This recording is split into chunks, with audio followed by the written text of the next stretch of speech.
Baik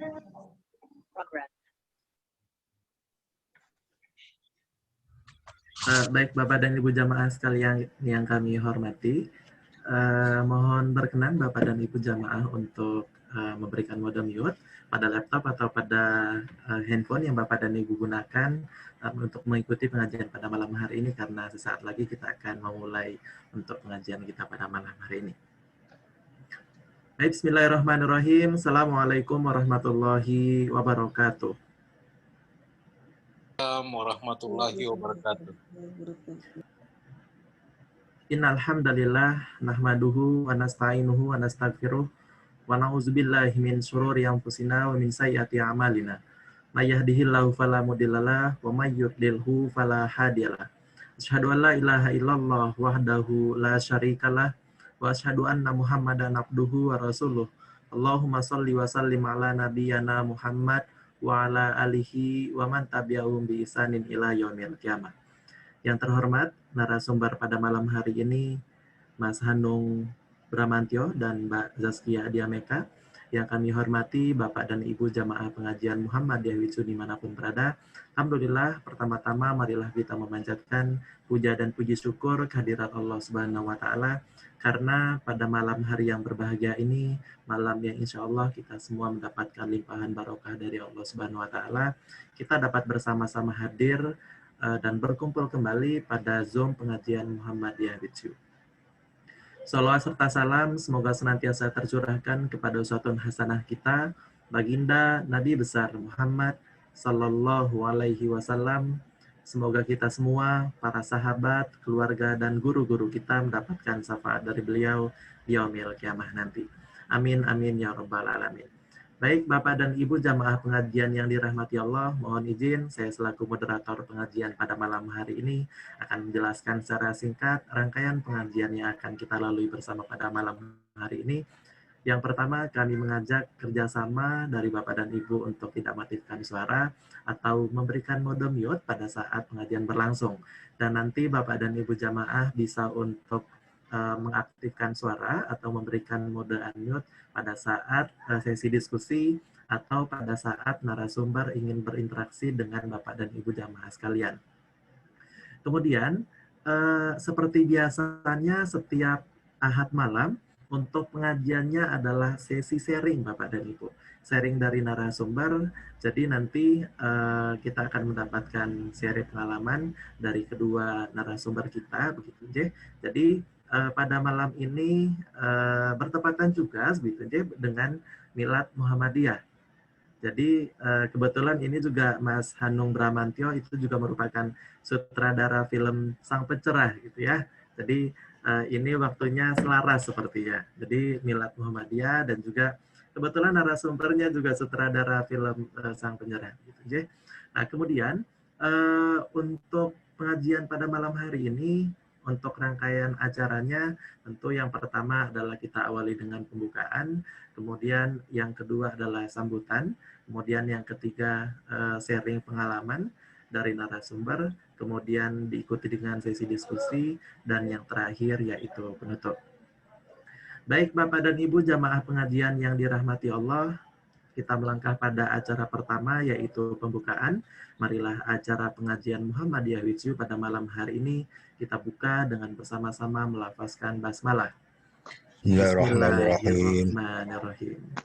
Selanjutnya sambutan. Untuk sambutan dalam pengajian pada malam hari ini, mohon berkenan Bapak Muhammad Isnawan untuk memberikan sambutan.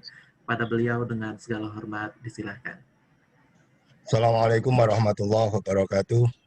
Waalaikumsalam warahmatullahi wabarakatuh. Alhamdulillahirabbil alamin wassalatu wassalamu ala asrofil anbiya'i wal mursalin Muhammadin wa ala alihi wa ashabi ajmain. Asyhadu an la ilaha illallah wahdahu la syarikalah, asyhadu anna Muhammadan abduhu wa rasuluh la nabiyya ba'dah. Allahumma shalli wa sallim ala Muhammadin wa ala alihi wa ashabi ajmain, amma ba'd. Saya hormati Bapak Ibu peserta Zoom meeting malam hari ini yang berbahagia. Alhamdulillah kita bertemu lagi dalam suasana yang agak berbeda. Ya, kebetulan malam ini bersama dengan Milad Muhammadiyah yang ke-112. Dan kebetulan narasumbernya adalah kader Muhammadiyah yang merupakan sutradara dari film Sang Pencerah, yakni Mas Hanung Bramantyo dan Mbak Zaskia Adia Meka. Satu hal yang luar biasa yang kita syukuri bersama dalam hari ini, sehingga kita akan mendapatkan sesuatu yang sangat berharga bagi kita sekalian dalam rangka menghadapi COVID-19. Kita akan mendapatkan pencerahan dari beliau berdua tentang bagaimana Mbak Zaskia mendampingi Mas Hanung ketika Mas Hanung terpapar COVID. Ini satu hal yang penting bagi keluarga kita dalam rangka menyiapkan segala sesuatu dalam rangka meningkatkan imun dan iman kita agar kita tetap terjaga dari penyakit yang saat ini sedang mewabah di tengah-tengah kita. Terima kasih kepada Mas Hanung dan juga Mbak Zaskia atas waktunya dan atas kesempatannya untuk kita sekalian. Semoga ini menjadi pelajaran buat sekalian yang sangat berharga bagi kita dan menjadi pembelajaran yang penting untuk masa depan kita sekalian. Sekali lagi, selamat Milad Muhammadiyah ke-112, Dirgahayu Muhammadiyah. Semoga kita tetap setia di persyarikatan ini, tetap menjaga marwah persyarikatan dengan baik, dan ke depan kita tetap menjaga marwah Muhammadiyah menjadi berkemajuan untuk tetap berjaya di masyarakat di tengah-tengah kehidupan kita. Saya kira demikian yang disampaikan. Kali ini terima kasih semuanya dan semoga Allah tetap melimpahkan karunia pada kita berupa kesehatan dan kekuatan sehingga kita tetap bisa melaksanakan ibadah kita dengan sebaik-baiknya. Saya kira demikian yang disampaikan. Terima kasih sekali lagi buat Mas Hanung dan juga Mbak Zaskia.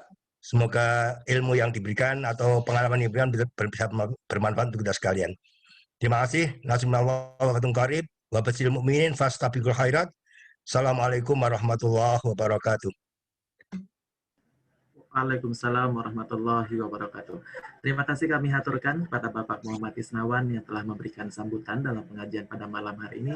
Baik Bapak dan Ibu jamaah pengajian Muhammadiyah Wicu dimanapun berada, kami ucapkan selamat bergabung bagi Bapak dan Ibu jamaah yang baru saja bergabung. Sekali lagi kami mohon kerjasama dari Bapak dan Ibu untuk tidak mengaktifkan suara atau memberikan mode mute pada laptop atau pada handphone yang Bapak dan Ibu gunakan. Jadi nanti Bapak dan Ibu bisa mengaktifkan suara kembali pada saat narasumber ingin berinteraksi dengan Bapak dan Ibu jamaah dan juga ketika sesi diskusi nanti. Kemudian apabila Bapak dan Ibu jamaah ingin bertanya melalui room chat, monggo kami persilahkan boleh bertanya melalui room chat pada sekarang ini, J, dan nanti moderator akan membacakan pertanyaan tersebut pada sesi diskusi. Baik, Bapak dan Ibu jamaah pengajian yang dirahmati Allah, selanjutnya kita akan bersama-sama mengikuti bersama pengajian yaitu dengan tema sharing pengalaman terkait dengan ini bukan judul sinetron, Bapak dan Ibu, tetapi ini tema yang sudah diberikan oleh narasumber kita terkait dengan judulnya adalah derita psikis pasien COVID. Nah, nanti akan sharing-sharing, mungkin nanti Mas Hanung nanti akan menyusul dan sekarang diawali oleh Mbak Zaskia Adia Meka. Oh, Mas Hanung udah bergabung pakai Bramantyo. Oh, Ibu, matur nuwun Buria. Baik, kalau begitu untuk yang pertama, monggo dari Mas Hanung dulu atau Mbak Zaskia dulu untuk sharing-sharing pengalaman. Jadi kita nanti sifatnya adalah banyak berdiskusi. Monggo kami persilakan pada Mas Hanung Bramantyo untuk mengawali pengajian pada malam hari ini. Silakan Mas Hanung.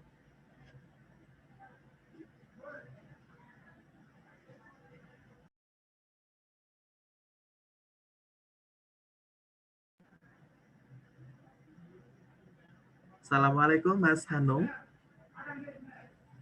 Oke, kayaknya dia mungkin sinyalnya. Aku dulu aja deh kalau gitu. Oh, silakan Mbak Zaskia. Ya, tama-tama Assalamualaikum warahmatullahi wabarakatuh. Senang banget hari ini.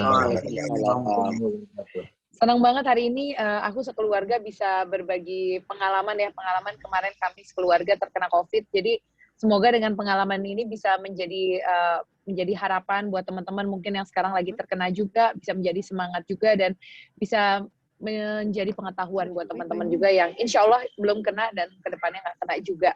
Jadi pertama sekarang waktu pertama kena itu yang kena anak kita yang nomor 2, Sibil. Jadi kita lagi perpindahan dari Jakarta ke Yogyakarta. Dari Jakarta ke Jogja. Nah, kita nggak ada kemana-mana, kita purely di rumah aja, dan pindah ke Jogja pun kita sewa bus yang supirnya pun udah kita swab. Jadi kita benar-benar yakin bahwa kita semua dalam keadaan sehat dan dalam kondisi negatif. Nah terus pas sampai di Jogja, taunya di hari kedua kita stay di Jogja, kok udah mulai demam anaknya, aku udah mulai curiga nih. Nah ini perlu juga nih buat orang tua di sana yang di luar, apabila anaknya ada yang udah mulai demam 2 hari, padahal nggak batuk, nggak pilek gitu kan, kita udah mulai kecurigaan. Biasa kan kita cuma cek darah gitu kan.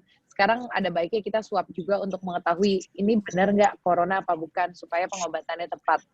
Nah kita swab Sibil di hari kedua, ternyata benar aja dia positif. Kalau ditanya dia kaget atau shock nggak sih? Karena dia udah kelas 6, jadi dia di sekolahnya udah mempelajari apa yang namanya corona.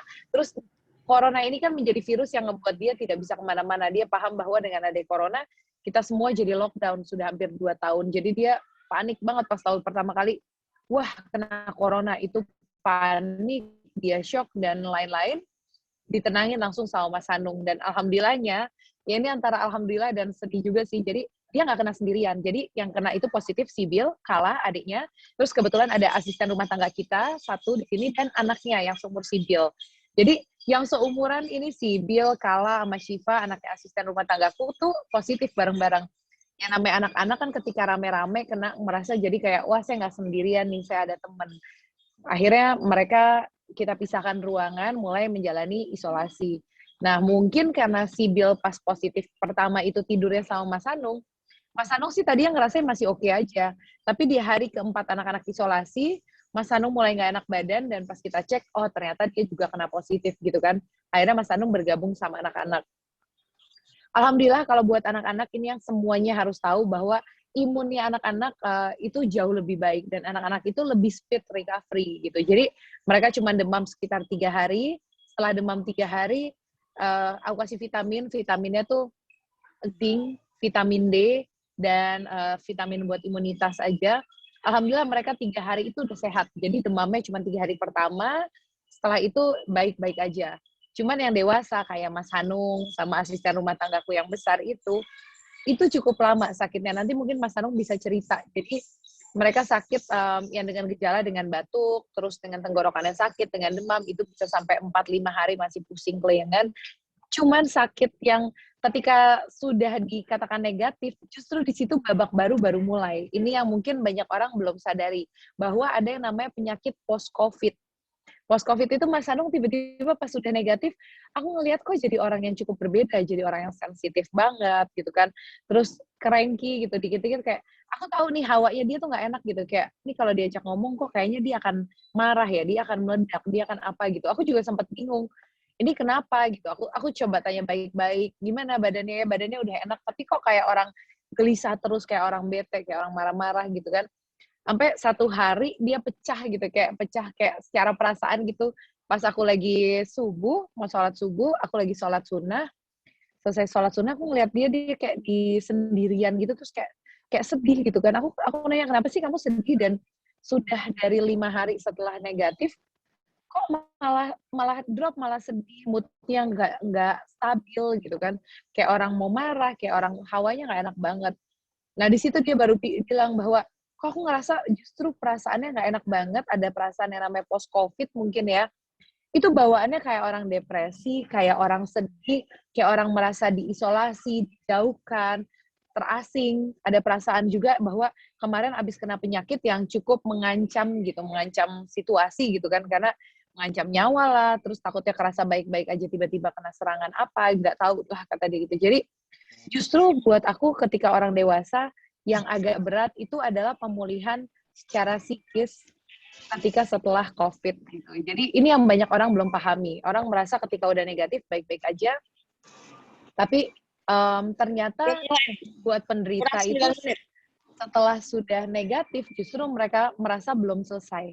Masih ada perasaan yang harus diselesaikan sesudah itu. Jadi sakitnya itu nggak cuma sekedar fisik. Mungkin kalau ibu-ibu, bapak-bapak lihat beberapa teman-teman kita yang positif, mereka pasti bilang yang berat dari COVID ini adalah perasaan dikucilkan, perasaan diasingkan gitu. Jadi itu emang benar-benar dialamin sama Mas Hanung. Padahal kalau ditanya, situasi kita di rumah itu sangat kondusif. dari obat, dari dokter, dari asupan vitamin, dari semuanya itu sangat kondusif, support dari si lingkungan semua itu sangat baik gitu kan. Tapi Mas Hanung aja dengan situasi yang sangat kondusif, support dari lingkungan yang luar biasa gitu kan, bisa mengalami yang namanya post-COVID. Jadi aku membayangkan bagaimana orang-orang yang merasa terisolasi sendirian, mungkin di kosan, asupannya juga tidak semudah itu mereka dapatkan, akses buat ke dokter, akses buat ke rumah sakit tidak semudah itu, bagaimana dia menghandle yang namanya post-COVID. Jadi itu sih yang harus mulai kita aware juga. Jadi satu pengalaman kalau memang ada yang terkena COVID, please don't share berita apapun yang sedih, yang justru memberatkan. Justru kita harus membawa bagaimana mereka bisa tetap positif, mereka tetap happy, mereka tetap optimis bahwa akan bisa melewati penyakit ini gitu. Terus yang kedua, apabila mengalami yang namanya COVID, karena kemarin aku mengalami mengurus nih anak-anak dan orang dewasa gitu. Aku sempat datang ke rumah sakit PKU Muhammadiyah yang dekat rumah. Itu suasana chaos banget. Itu banyak bangsal-bangsal yang udah ditaruh di parkiran. Terus lobby juga udah penuh live sama dokter gitu kan buat berbicara bagaimana kondisi COVID saat ini. Jadi apabila kita terkena COVID jangan terlalu panik. Panik langsung pengen buru-buru kita harus ke rumah sakit nih, harus langsung ke dokter. Jadi ketika kita kena COVID, kita positif, yang kita lakukan adalah kita lihat gejala. Kalau memang gejala kita rasa baik, kita bisa handle saturasi baik-baik aja, nggak sampai di bawah 95, kita lebih baik stay di rumah aja, isolasi di rumah, minum vitamin yang tadi aku bilang, vitamin C, vitamin D, sama zinc, dan juga buat imunitas, imun booster, dan kita kontrol saturasinya. Jadi jangan keburu, wah positif berarti harus langsung ke rumah sakit gitu, karena di rumah sakit aku lihat ada 3 rumah sakit yang aku datengin kemarin, itu semua tidak kondusif. Itu banyak sekali pasien dan takutnya kita yang kenanya nggak begitu berat dengan datang ke rumah sakit, secara psikis kita ngelihat bagaimana orang di bangsal, kayaknya wah udah nggak ada tabung oksigen buat kita, buat ketemu dokter aja susah, bangsal nggak ada, kamar nggak ada, IGD pun nggak terima pasien, itu ngebuat makin drop gitu. Jadi kita lihat kondisi, kalau kita rasa masih baik-baik aja, lebih baik stay di rumah, isolasi di rumah, karena emang COVID sebenarnya obatnya tidak ada, tapi vitamin yang harus kita konsumsi. Kecuali ada komorbid dengan asma, dengan penyakit-penyakit yang lain, barulah ke dokter, tapi lebih baik konsul lewat telepon dulu. Itu sih yang bisa aku share. Mungkin kalau Mas Hanung sekarang udah bisa gabung, bisa cerita juga bagaimana soal perasaan post-COVID yang tadi aku ceritakan. Abi, udah ada belum? Mas Hanung?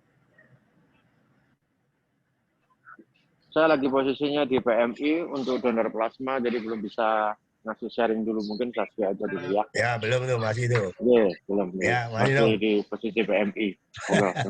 Lanjut, Saskia. Udah sih, kalau sharing dari aku tadi sih, mungkin bisa ada yang mau diobrolin atau ditanyain. Atau Mas Hanung cerita soal pas di PMI.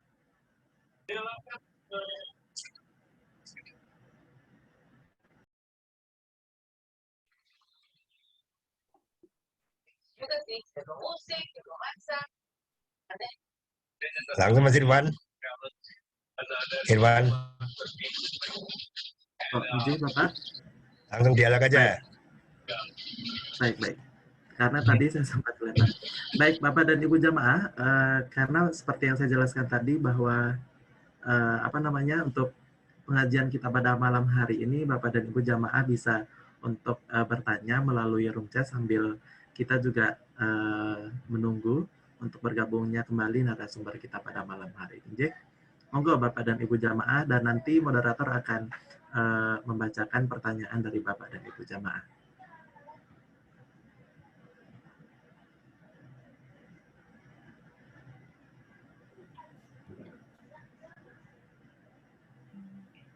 Tanya langsung aja Di ya. Irwan, itu Mbak Nia sudah raise hand, mungkin mau bertanya. Di Irwan. Oh, J, nanti untuk bertanya, nanti untuk diskusinya kita menunggu dari narasumber Mbak Nita. J, kita menunggu masih. Mas Hanung masih di PMI, Mas. Langsung aja Mbak, Mas Irwan.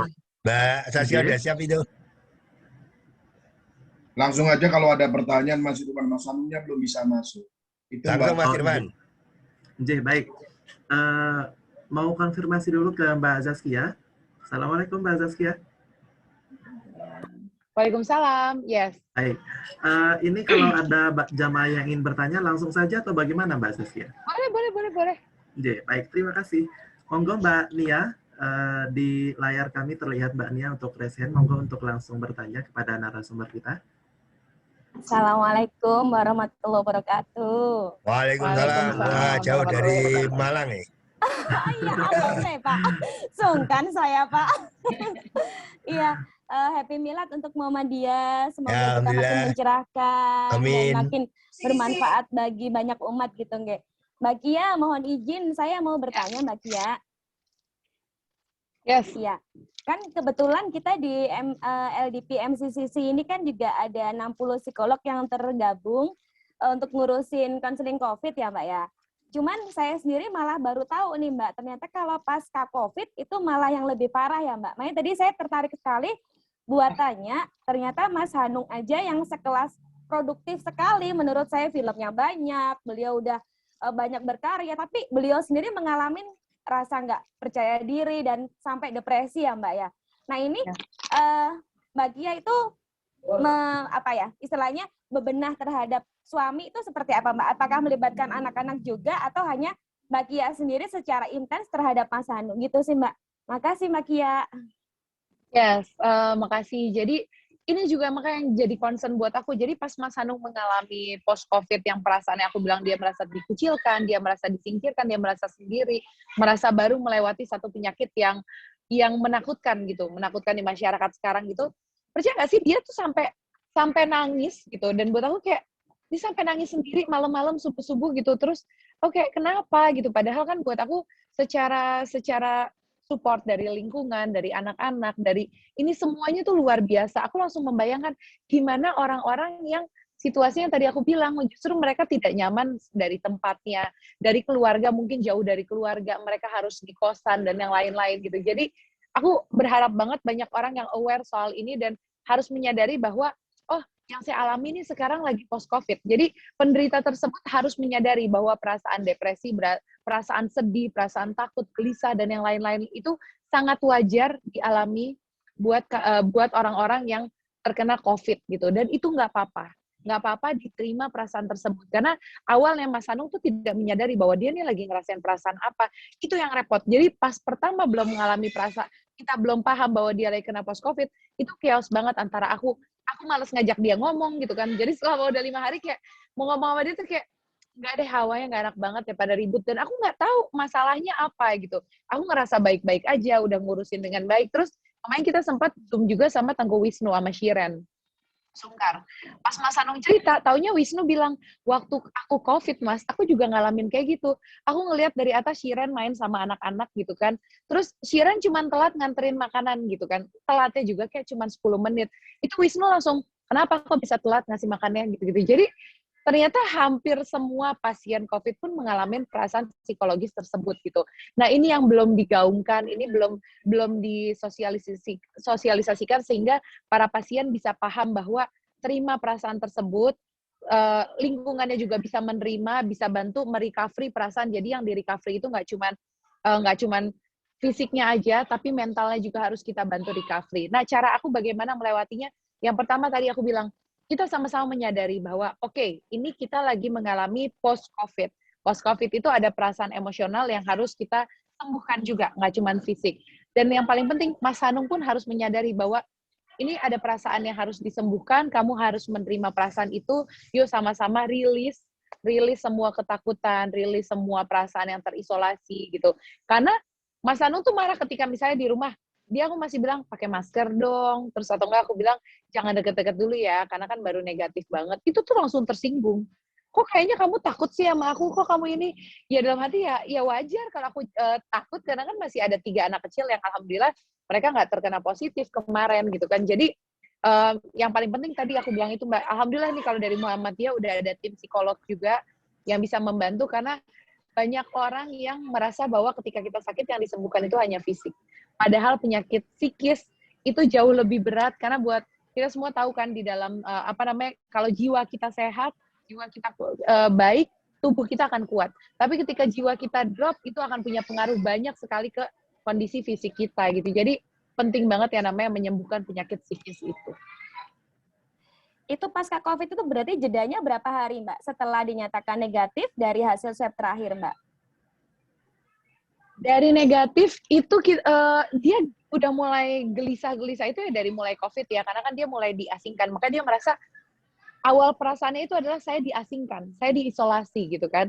Badan saya ini ada virus yang orang nggak berani deket sama sekali sama saya. Jadi mungkin dari COVID itu perasaannya itu udah kena tuh, psikisnya udah kena gitu. Nah tapi 5 hari setelah dia dinyatakan negatif, itu udah nggak enak ya. Aku bilang, aku mau ngajak Mas Hanung ngomong aja males gitu. Karena kayak, ini ada masalah apa sih gitu. Kayaknya aku nggak ada salah. Aku pikir-pikir kayak aku nggak ada yang salah. Terus dia ngajak ngomong, aku ngerem. Misalnya ngomongnya dia udah mulai agak tinggi, aku udah nahan nih kenapa sih. Sampai akhirnya 5 hari kemudian, aku lagi browsing gitu kan, lagi lihat Instagram, tiba-tiba ada salah satu dokter yang membahas tentang pasca COVID, ada masalah psikis, long COVID. Nah, dari long COVID itu ada long COVID-nya yang masih sesak gitu kan, ada long COVID yang masih batuk, atau enggak ada long COVID yang namanya perasaan depresi. Aku langsung kayak, ini jangan-jangan Mas Hanung kena depresi yang long COVID nih gitu kan. Ya udah akhirnya aku ajak ngomong, Bi, mungkin nggak ya kamu mengalami ini, sesak masih nggak? Enggak, aku nanya juga pelan-pelan. Terus yang kedua, oke, kamu masih batuk-batuk nggak sih? Emang aku kayak masih batuk, kata dia gitu. Enggak sih. Nah ini katanya ada yang ketiga, long COVID itu salah satunya perasaan gelisah, depresi, cemas, takut, sedih.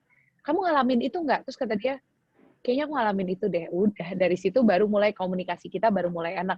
Oke, berarti kamu harus treatment nih gitu. Ya udah kita sama-sama accepting, kita sama-sama healing bareng-bareng, dan alhamdulillah setelah 2 minggu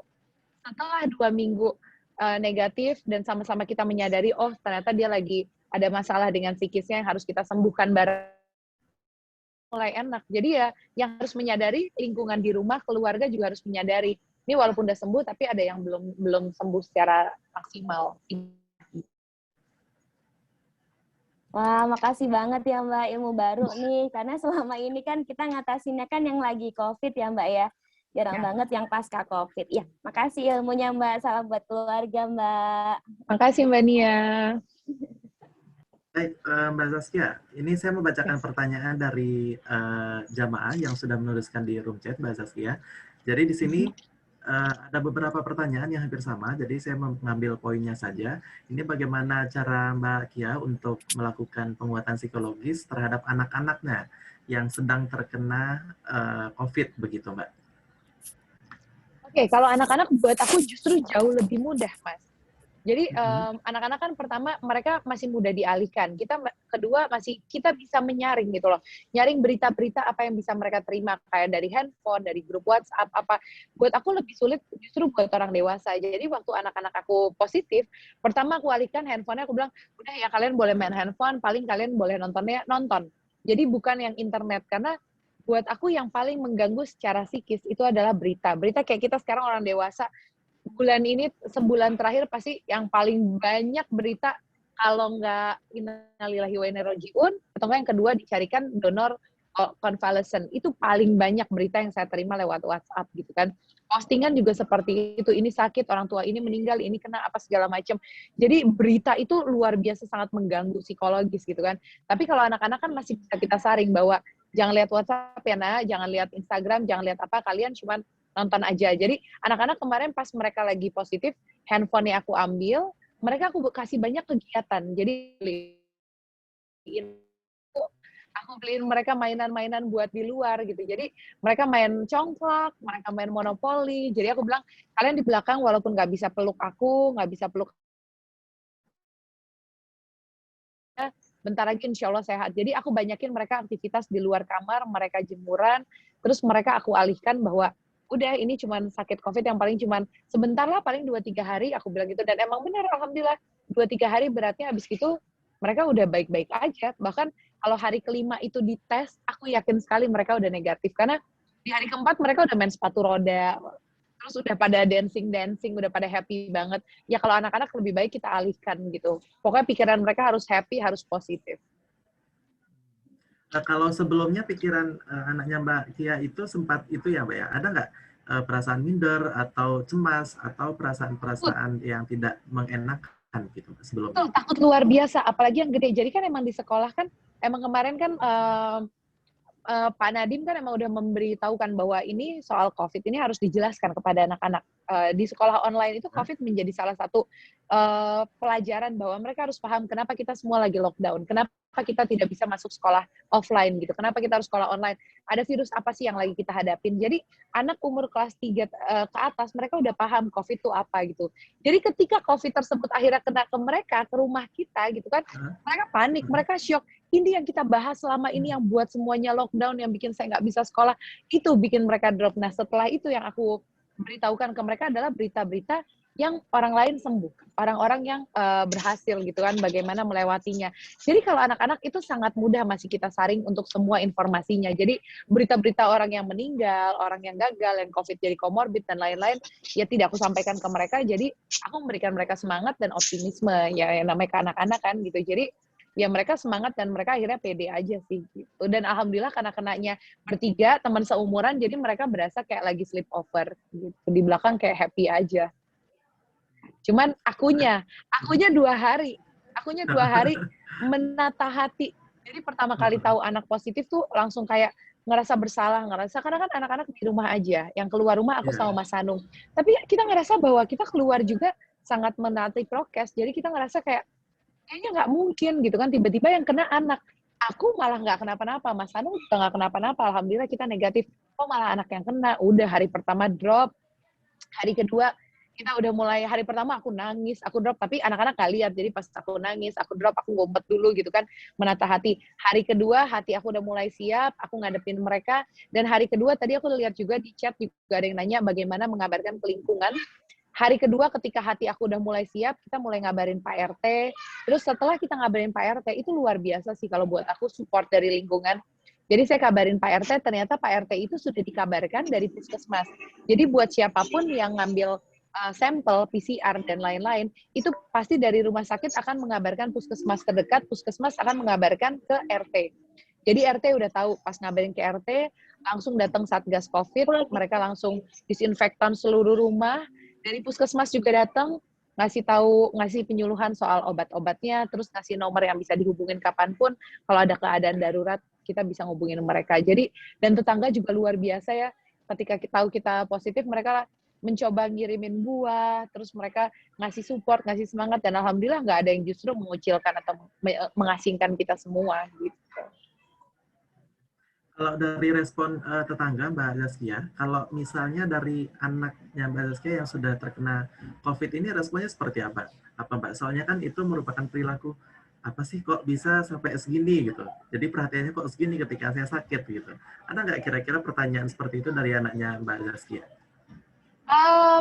Iya sih pastinya sih, karena kan pas kita positif, akhirnya kan kita juga diisolasi kan, responnya tuh luar biasa banget dari tetangga, dari lingkungan, langsung rame, rumah tuh nggak pernah sepi dari kiriman.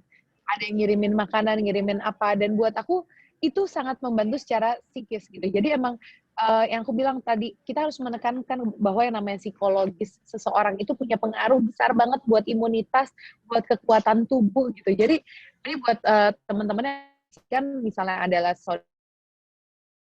positif, itu sangat membutuhkan supportnya. Jadi jangan ngerasa mungkin saya nggak ada uang, saya nggak bisa bantu ngirim makanan, ngirim obat atau apapun gitu kan.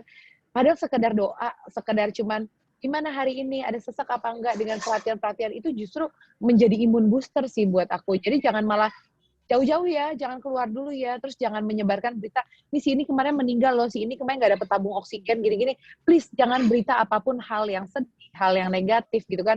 Karena itu pengaruh banget buat ke kondisi fisiknya orang gitu, jadi lebih drop. Yang tadi aku bilang, selagi ngerasa tidak perlu ke rumah sakit, jangan ke rumah sakit, karena kalau di rumah sakit, aku bisa jamin 100% kondisi kita tadi yang mungkinnya kena COVID nggak terlalu berat, bisa jadi berat, karena apa? Karena kita drop melihat kondisi orang-orang yang di sana, bangsal penuh, oksigen nggak ada, IGD ditutup. Itu aku aja kemarin sehat, datang ke rumah sakit tuh langsung kayak, wah sempat ngedrop ngelihat itu, wah situasi kayaknya chaos banget gitu. Jadi selagi bisa di rumah, isolasilah di rumah. Dan kalau ada satu orang rumah yang sudah positif, tolong anggap diri satu rumah itu juga adalah positif. Kayak kemarin saya, yang positif di sini cuma 4 orang, tapi kebetulan di rumah ini kan total ada 10 orang. Saya langsung menganggap 6 orang yang negatif, termasuk saya dan 3 anak yang lain, bahwa kita juga adalah positif.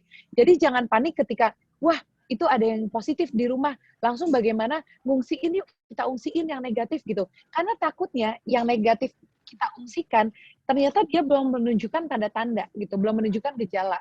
Jangan sampai yang belum menunjukkan gejala, yang ngerasa negatif kita ungsikan ke rumah saudara, tahunya 3 hari kemudian dia positif, rumah saudara yang tadinya aman, akhirnya jadi positif. Jadi please, kalau satu rumah ada yang sudah positif, langsung anggap aja bahwa oke, kita semua serumah ini positif ya. Isolasi juga 10 hari, minum vitaminnya seperti orang-orang yang positif juga. Jadi langsung anggap aja bahwa kita adalah positif. Jangan buru-buru kabur menyelamatkan diri, karena takutnya kita terinfeksi tapi belum terdeteksi. Gitu. Baik, terima kasih Mbak Zaskia. Jadi penjelasan yang sangat menarik sekali untuk kita semua, Bapak dan Ibu jamaah. Selanjutnya, monggo kami persilakan Bapak dan Ibu jamaah yang ingin bertanya secara langsung kepada narasumber kita pada malam hari ini.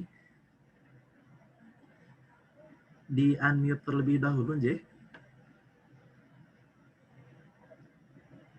Ya, saya bacakan pertanyaan dari... Di chat itu ada yang bertanya itu, Mas. J, baik. Saya ambil membaca pertanyaan di room chat.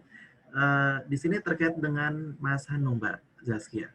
Jadi bagaimana cara untuk meningkatkan pikiran positif Mas Hanung ketika dia berada di post trauma setelah mengalami COVID, Mbak Zaskia? Kalau dari sudut pandang Mbak Zaskia tersendiri seperti apa? Oke, ini mestinya dia bisa jawab juga nanti ya, tapi nanti mungkin kita minta penjelasan yang lebih jelas. Pertama gini, alhamdulillah dulu kan aku juga kuliah psikologi, jadi aku punya ilmu psikologi itu sampai semester 5 gitu kan. Jadi aku pelajari dari dulu aku sekolah gitu, ketika orang mengalami masalah dengan psikisnya, hal pertama itu adalah harus accepting. Dia harus menerima, dia harus menyadari bahwa, oh saya lagi mengalami ini. Itu yang paling penting. Ketika kita udah menyadari apa yang lagi kita alamin, terus kita menerima, dari situ baru kita menyelesaikan masalah perasaannya tersebut gitu. Jadi Mas Hanung pas 5 hari pertama rungsing karena dia nggak tahu kenapa, kita juga bingung bagaimana menyembuhkannya. Tapi pas udah mulai paham, oh ternyata lagi post COVID, ini saya lagi habis merasa dia komunikasi ke aku, jadi dia ngajak ngobrol aku. Jadi penting banget untuk mengeluarkan apa yang lagi dirasakan gitu. Jadi dan aku menjadi pendengar saat itu. Jadi dia menceritakan, aku tuh ngerasa ini gitu. Aku ngerasa ditinggalkan, aku ngerasa diisolasi, aku ngerasa baru kemarin abis berjuang antara hidup sama mati gitu kan, karena ngalamin COVID dan yang lain-lain gitu kan. Nah ketika dia udah mulai accepting, terus dia merasakan itu, terus dia keluarin, dia share ke aku, di situ perlahan udah mulai enak gitu per hari. Cuma yang tadi aku bilang nggak instan.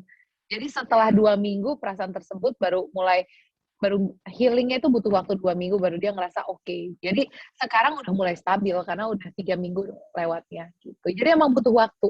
Jadi jangan takut buat share ke orang lain bahwa apa yang lagi dirasakan, dan please terima bahwa itu wajar, boleh merasakan itu nggak masalah. Gitu. Kalau sebelumnya dari pengalamannya Mbak Zaskia, apakah pernah menyarankan Mas Hanung ini untuk ayo dong konsultasi kepada profesional yang menangani terkait dengan COVID, atau menyarankan untuk ayo dong hubungi dokter atau siapapun itu? Enggak sih, enggak, karena apa? Karena aku merasa aku punya sedikit ilmu psikologi gitu kan. Iya. Karena Jadi kan dulu aku di keluarga ya Mbak ya? terapi di keluarga, karena aku pernah kuliah psikologi gitu kan 5 semester, jadi aku ngerasa aku cukup oke, aku bisa deh, dan aku juga sambil sharing sama temanku juga gitu kan. Ini apa yang harus aku alamin, apa yang Mas Hanung alamin, apa yang harus aku tahapan seperti apa sih yang harus aku hadapi gitu kan. Yang tadi aku bilang, karena buat aku ketika ada orang ada masalah psikis, yang bisa menyembuhkan perasaan tersebut itu adalah dirinya sendiri gitu.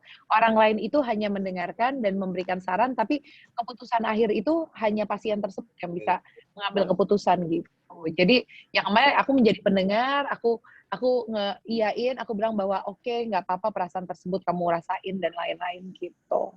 Dan dia juga sharing sama temennya yang ngalamin perasaan itu juga gitu. Jadi pas Tengku Wisnu bilang, aku juga ngerasain itu, terus dia langsung ngobrol sama Inu, terus ternyata Vino Bastian juga ngalamin perasaan yang sama. Dia langsung, aku Dengar dia nelfon sama Vino, aku bilang, ngapain nelfon Vino?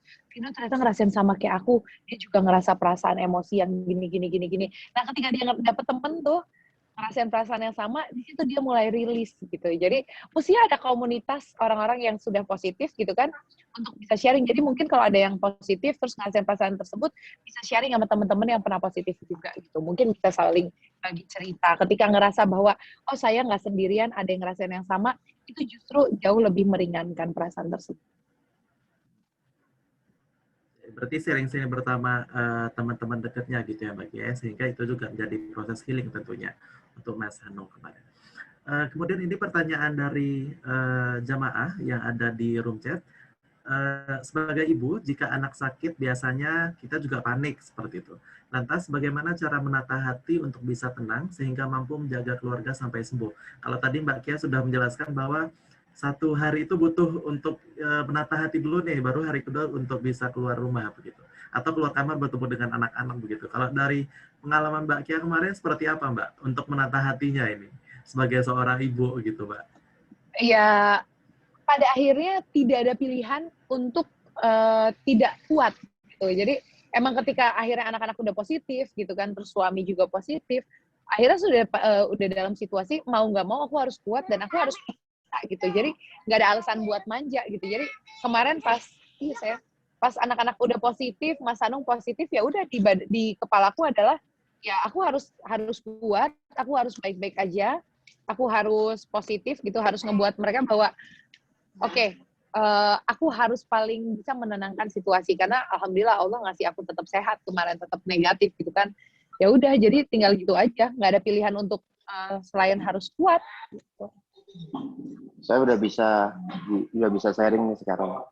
Alhamdulillah. Alhamdulillah. Ya, Baik, silakan Mas Hanung.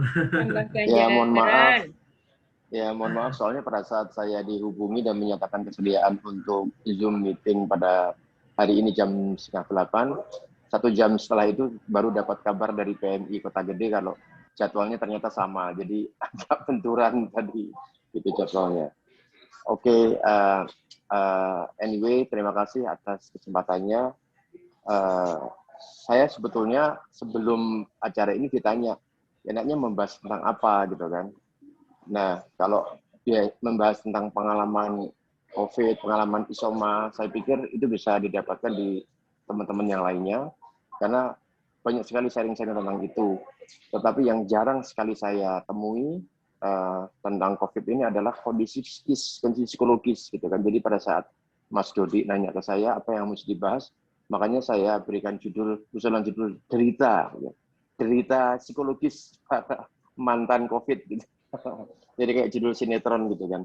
Itu. Tapi memang karena itu memang betul saya pada saat saya terpapar, pada saat anak saya Sibil itu positif COVID, saya yang berada di dekatnya Sibil dan melihat reaksi wajahnya Sibil yang menangis.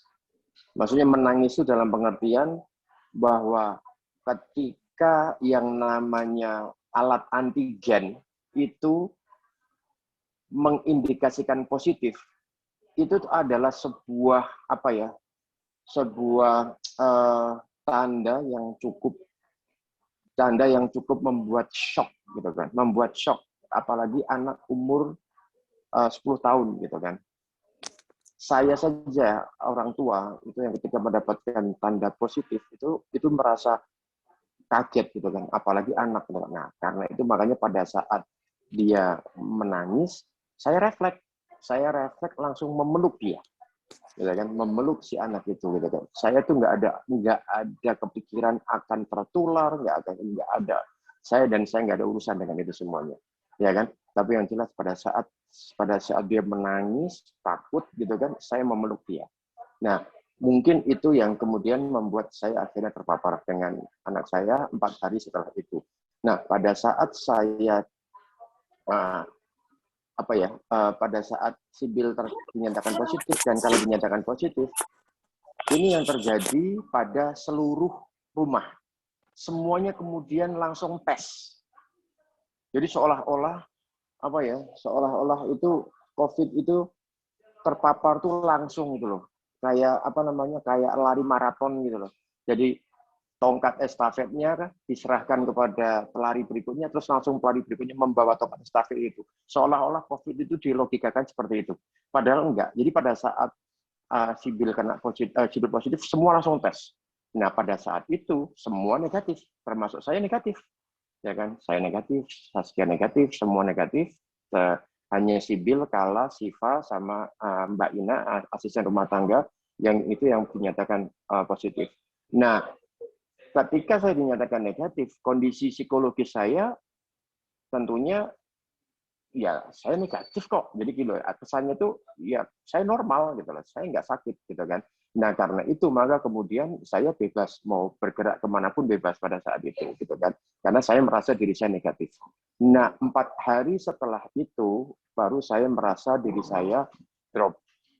Nah pada saat saya drop itu ada ketakutan, ya kan? Karena saya penderita asma. Ada ketakutan, ada kekhawatiran, dan kemudian saya acting seolah-olah saya itu sehat gitu loh. Karena ketika saya acting sakit, istri saya itu, Saskia itu adalah orang yang paling parno sedunia mungkin ya, saya nggak tahu, tapi yang jelas dia itu kalau udah ngelihat saya sakit, pucat apa segala macam, itu langsung kamu harus tes, kamu harus tes. Gitu kan. Enggak, saya nggak apa-apa, saya nggak apa-apa. Enggak, kamu mukanya udah beda. Saskia bilang, kamu mukanya mirip sekali seperti Sibil pada saat hari pertama panas. Saya udah apal, saya udah apal sekarang orang kalau udah kena COVID begitu kata Saskia. Akhirnya kemudian hari berikutnya demam pertama saya tidak ada persoalan apa-apa, cuma minum Panadol dan sebagainya dan kemudian turun, tapi kemudian demam hari kedua saya pikir itu enak turun, ternyata hari kedua panas lagi dan hari kedua itu kemudian saya dites. Dan ketika saya dites ya udah saya dinyatakan positif. Nah, ketika saya dinyatakan positif, ketika saya masuk isolasi, ya kan, saya merasa senang karena saya bisa dekat dengan Sibil, dengan anak-anak saya. Saya ambil positifnya kemudian. Saya bisa dekat dengan mereka, saya bisa memantau mereka, saya bisa tidur dengan mereka karena hari kedua Sibil sama Kala terpisah kamar dari kita, itu Kala drop sekali. Kala itu orangnya memang sangat sangat sensitif hatinya. Jadi dia merasa terasingkan apa segala macam sampai kemudian Saskia harus membeli APD untuk sekedar memeluk Kala pada saat itu. Nah, ketika saya positif, saya akhirnya bisa satu ruangan dengan mereka dan cukup membuat hati mereka itu senang. Cuma, nah ini masalahnya itu cuma anak-anak itu tanpa kita sadari bersama adalah anak-anak itu punya teman bermain yang satu frekuensi. Sibil bisa bermain dengan Kala, bisa bermain dengan Siva. Itu dalam satu kamar mereka. Sementara saya adalah orang tua sendirian di situ. Ada di situ, ada orang tua, ibunya Siva. Tapi kan itu perempuan dan itu bukan muhrim saya. Gitu. Tidak mungkin kan terus saya kuntelan sama dia. Gitu kan. Terus sharing itu kan nggak mungkin gitu kan. Nah, jadi itu yang kemudian membuat kondisi saya secara tidak saya sadari pada saat itu merasa saya tidak punya teman. Meskipun banyak sekali yang memberikan support lewat sosial media, lewat Instagram, lewat Facebook, lewat WA, segala macam, ya kan, untuk memberikan semangat dan sebagainya kepada saya. Tetapi itu hanya sifatnya menenteramkan sesaat. Tetapi waktu itu kan waktu itu sebanyak 24 jam. Nah, selama jam by jam, menit by menit itu sebetulnya saya yang orangnya aktif, yang biasanya punya ide apa segala macam itu saat itu menjadi orang yang betul-betul sangat ditinggalkan. Nah, ini sebetulnya yang penting harus disadari buat teman-teman semuanya, buat para istri, ya kan. Ketika suaminya mengalami COVID begitu, memang COVID itu menular, tapi kami itu bukan penderita lepra. Kami bukan penderita kusta yang kemudian ketika tertular langsung membunuh seketika saat itu. Tidak. Yang dibutuhkan oleh kita adalah komunikasi. Tapi pada saat itu, yang terjadi di dalam diri saya adalah betul-betul saya dianggap sebagai orang yang menderita kusta. Jadi, orang masuk ke lingkungan saya itu bermasker, terus kemudian jaga jarak, kayak ya gimana sih, kayak menjaga jaraknya itu kayak ya kayak benar-benar kita itu adalah seorang penderita kusta aja gitu. Karena itu selama 10 hari itu suatu hal waktu yang cukup lama ternyata. Karena itu kalau hari pertama, kedua, ketiga, keempat itu kita masih bisa menikmati. Saya masih bisa berselfie, saya masih bisa kayak apa ya, kayak bahasa Jawanya itu kayak umuk gitu loh. Saya kena COVID nih, saudara-saudara, segala macam, guys, segala macam gitu kan, bisa seperti itu. Tapi memasuki hari kelima, keenam, ketujuh, kedelapan, itu sudah tidak ada yang bisa dilakukan. Nonton film sudah nggak punya arti, membaca buku juga nggak punya arti, apa segala macam. Terus itu yang akhirnya kemudian keluar dari pasca COVID itu, keluar dari dinyatakan negatif itu, tidak ada yang namanya kelegaan apapun di dalam hati saya. Yang ada di dalam diri saya adalah seolah-olah seluruh masyarakat yang ada di lingkungan saya itu tuh memusuhi saya, gitu. Istri saya memusuhi saya, apalagi kayak begini loh, kayak kowe bar kena COVID, ya toh, maka kowe kudu hati-hati. Neng dindi kowe kudu masker. Kamu harus begini, kamu harus begitu. Kalimat itu tuh adalah kalimat baik sebetulnya, kalimat positif. Tapi diterima oleh orang mantan COVID seperti saya ini, itu sebagai sebuah intimidasi. Jadi buat teman-teman semuanya, baik itu suami maupun istri, terutama mereka yang menderita ketakutan yang luar biasa akibat sosial media, akibat berita-berita hoax yang selama ini berita dari WA Group lah, yang paling bahaya itu sebenarnya dari WA Group sebetulnya. Dari WA Group, ya kan, kenapa dari WA Group yang paling bahaya? Karena itu isinya teman-teman sendiri. Jadi setiap kali ada berita yang masuk di WA Group, itu berbeda penerimaannya ketika ada berita dari sosial media seperti Facebook, seperti Instagram, seperti Twitter, itu berbeda. Karena isinya kan teman-teman sendiri. Jadi di dalam alam bawah sadar kita, yang sharing teman sendiri kok masuk salah. Nah itu. Jadi berita-berita yang dari WA Group itu yang membuat, yang mengkontaminasi pikiran-pikiran keluarga kita, sehingga ketika kita ada yang kena COVID, itu kita merasa kemudian diadili gitu loh. Kita merasa kayak seorang yang tersangka, ya kan, kaget melakukan sebuah kesalahan. Itu yang terjadi. Tapi sekali lagi, mungkin itu adalah sebuah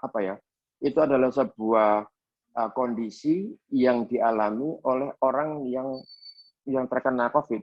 Karena ketika saya tanya kepada istri saya, pada Saskia, dia bilang, saya nggak ada masalah apa-apa, saya tidak begitu gitu loh.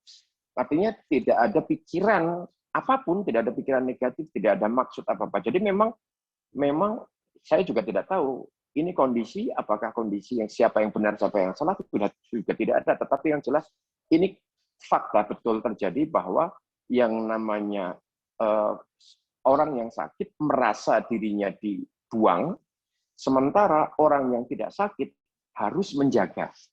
Nah, kadang-kadang menjaganya itu bagi para mantan COVID kayak saya ini, menjaganya dianggap sebagai sebuah intimidasi.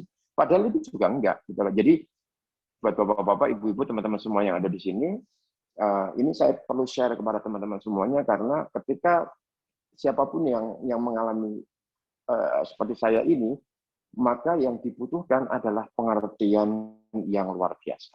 Pengertian dari pasangan kita, pengertian dari orang tua kita, atau pengertian dari siapa yang ada di samping kita, bahwa para penderita COVID itu bukan orang yang nista, gitu kan.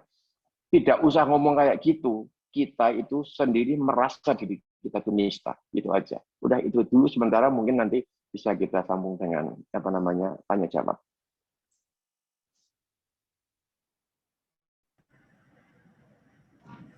Bi nggak mau jelasin kamu lagi ngapain? Oh, karena banyak yang nanya. Iya, banyak yang nanya nih Mas. Hari ini saya sedang donor plasma konvalesen ya Bu ya? Ya, konvalesen. Saya donor plasma konvalesen karena ini bagian dari, konon katanya, bagian dari cara kita membantu teman-teman kita, saudara-saudara kita yang terkena COVID, agar supaya mereka bisa tertangani dengan baik. Jadi ini menariknya gitu kan sebetulnya, bahwa salah satu obat yang mujarab adalah justru malah diambilkan dari siapa? Dari para mantan penderita COVID gitu. Jadi mungkin ini cara Allah untuk mengajarkan saling silaturahmi gitu kan. Silaturahmi itu tidak hanya sekedar assalamualaikum gitu kan. Bahkan assalamualaikum aja tuh artinya kan mengucapkan selamat, salam, dan selamat sehat sejahtera gitu kan. Jadi ini adalah aplikasi aktualisasi dari assalamualaikum itu tadi buat sesama manusia gitu. Ini, dan saya merasa beruntung sekali ada di sini. Karena saya pikir prosesnya sangat rumit, ternyata enggak. Cukup datang, mendaftarkan, dicek, dan akhirnya kemudian mendapatkan jadwal, dan kebetulan jadwalnya bentrok dengan sharing ini, dan ini ternyata prosesnya beda antara donor darah biasa. Kalau donor darah biasa, darah kita yang warna merah itu yang akan dikonsumsikan kepada kepada yang membutuhkan. Tetapi kalau konvalesen ini harus melalui mesin yang ada di samping saya ini.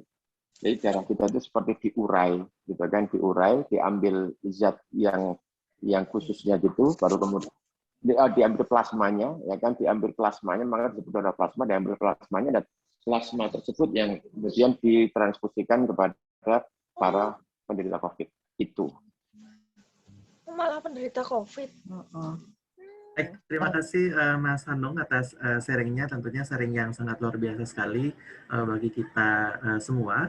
Dan alhamdulillah Mas Hanung dan juga Mbak Zaskia serta Bapak dan Ibu jamaah sekalian, malam ini kami memantau ada 500 jumlah peserta yang hadir pada pengajian pada malam hari ini, dan juga ada peserta yang chat kepada nomor admin yang tertera di situ bahwa kesulitan untuk masuk Zoom karena kuotanya sudah penuh seperti itu. Dan tentu pada malam hari ini juga merupakan spesial tentunya, karena kita mendapatkan sharing pengalaman dari Mas Hanu yang pernah mengalami COVID, dan juga dari Mbak Zaskia terkait dengan bagaimana sih beliau ini sebagai seorang istri harus ngurusin suami dan juga anak-anaknya seperti itu. Ini ada pertanyaan dari Pak Sentot, mohon bisa diaktifkan suara terlebih dahulu, Bapak, mohon maaf. Bismillahirrahmanirrahim. Assalamualaikum warahmatullahi wabarakatuh. Waalaikumsalam. Mas Hanung, Mbak Saskia, saya Pak Sentot, kebetulan sehari-hari di Fakultas Psikologi UGM. Ini adalah satu pengalaman yang sangat luar biasa, sekaligus sebagai sebuah bukti bahwa kalau di psikologi ada post-traumatic disorder, yaitu gejala-gejala setelah itu.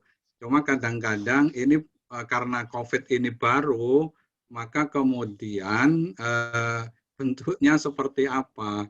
Nah, pengalaman Mas Hanung inilah kemudian memberikan masukan yang sangat luar biasa bagi kami, yaitu ternyata kemudian bentuknya persis itu tadi, bahwa kemudian seolah-olah disingkirkan, seolah-olah tidak berguna, kemudian ada satu proses kepekaan emosi yang sangat luar biasa. Sehingga yang tadi disampaikan Mas Hanung adalah kata saling itu loh, saling mengerti, saling memahami, dan sebagainya. Jadi inilah teman-teman, terutama para psikolog yang ada di Muhammadiyah ini, berterima kasih kepada Mbak Saskia, kepada Mas Hanung ya. Saya termasuk ini penggemarnya Kang Abi, film-film. Jadi mudah-mudahan nanti suatu saat bisa silaturahim langsung. Jadi saya kira itu saja.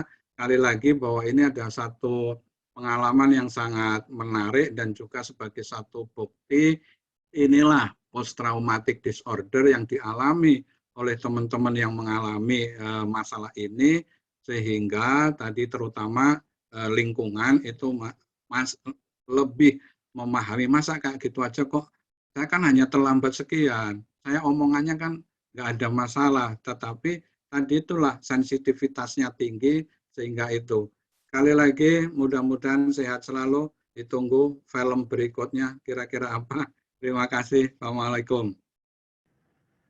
Waalaikumsalam warahmatullahi wabarakatuh. Terima kasih Pak Sentot. Monggo untuk Mas Hanu untuk menjawab pertanyaan dari Pak Sentot.